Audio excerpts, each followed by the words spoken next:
How can the INFJ be happy?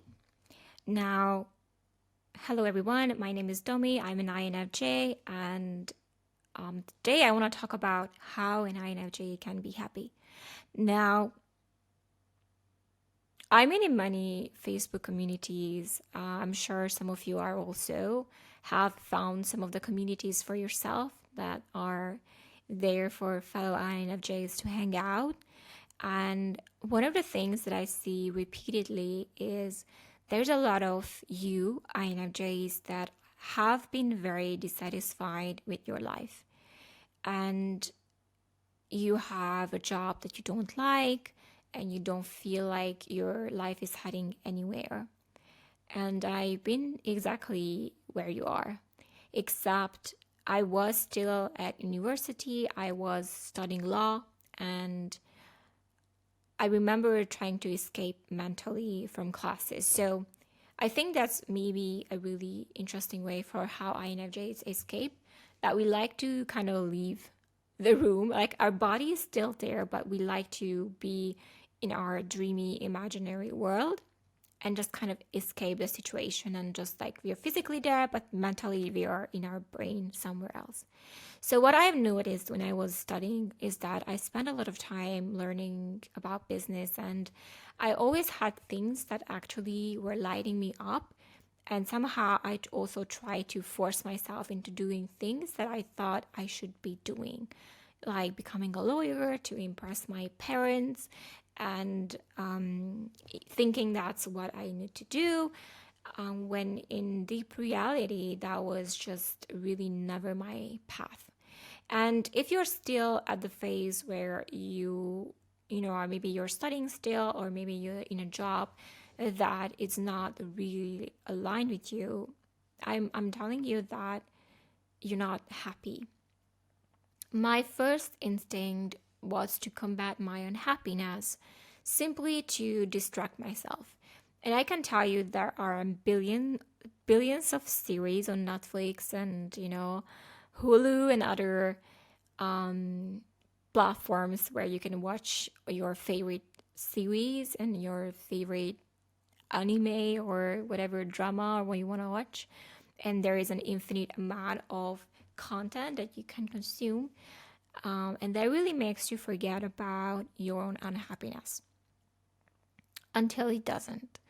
And I think, especially for INFJs, we feel very deeply the dissatisfaction that comes from not living our path, and that really can make us depressed. And how I usually like to describe it is there is this innate dissatisfaction that you're not brave enough, or you're not doing what you should be doing, because you either can't, you're in a situation where you can't do anything else. And that gets into like a self-guilt spiral of why am I like this? Like, why am I feeling depressed? And that can push a lot of INFJs into a very dark place.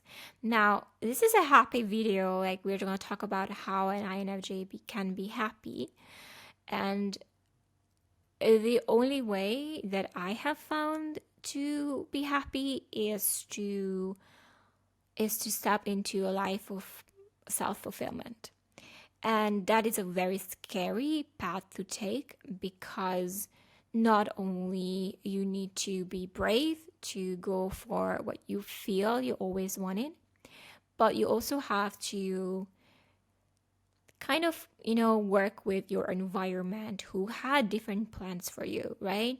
So when I decided that I wanted to be an online marketer, I want to do my own business, I obviously did not follow my father's dreams for me to become a lawyer, and I had to kind of face the pushback of him telling me that I wasted 6 years of my life studying, and how that was a waste of money and time, and obviously dissatisfaction, until my business started to be successful, and now he's so proud of me, right?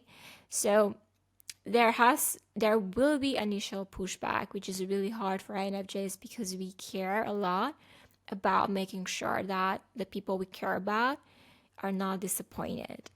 And then another sense of, brave energy that we need to harness in order for us to go for what we want and actually be courageous to claim those things. Now, this is where the video should end, because that's how you're going to be happy.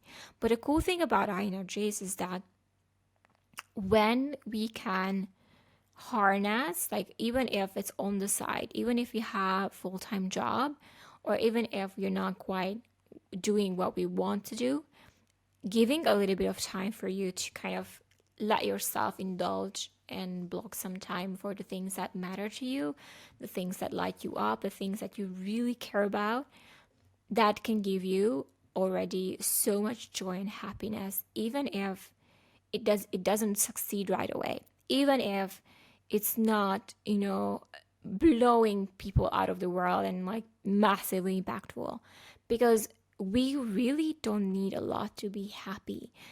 All we need is to be self-actualizing, is to be stepping into our powers and showing up brave. That's all we need. And even if it's a 1% thing that we can do, or if it's more, the 1% will get you out of your sadness and make you happy and happier. I didn't have any kind of, the New Year's resolutions that people do. All I had to do is that I promised myself that I just want to keep expanding. I just want to be braver. I just want to be more open to the world. And I just want to show myself that I can be doing more than I thought I could initially achieve. And that 1% is a baby step that starts with me taking a class that is outside my comfort zone and showing myself I can do this too. That is me in my own business, like making actions that are usually not something that I do. Or me even like showing up and showing myself to the world online, like now I'm talking to you guys. That is a 1%. That is a baby step. And that is when we can tap into that braveness within ourselves, that will give us so much joy that we are fine. And then we can go and do our jobs, because we are so charged by our own brave actions, our own expansion. I think INFJs are the type of creatures that enjoy learning so much that we need to keep expanding our brain, our mind. I don't think most people want to grow. I think. No, most people, they don't want to grow. But those who do, I think INFJs are definitely one of those people that actually enjoy the process of growing and the process of scary things, just, a tad bit over and over. I think that is what makes us happy. And I don't think there's anything else that, can live up to that. Like your favorite series, amazing. Your toys, your whatever, plushies, cute things, cats, like yes, they can make you happy. They make me happy. I love cats. But nothing makes me so satisfied and content with my life than expansion. Then is self-actualizing, even if it's a baby step, even if it's a conversation, even if it's a phone call. So I invite you guys to deepen that more and to explore that more in order for you to find your own happiness. If entrepreneurship is something that you feel like your calling is, you can join our INFJ entrepreneur community on Facebook. I'm going to link it down below. Thank you so much for watching, and I really wish you a lot of happiness and courage. Don't forget, drive over fear, progress over perfection. Good luck. Bye, guys.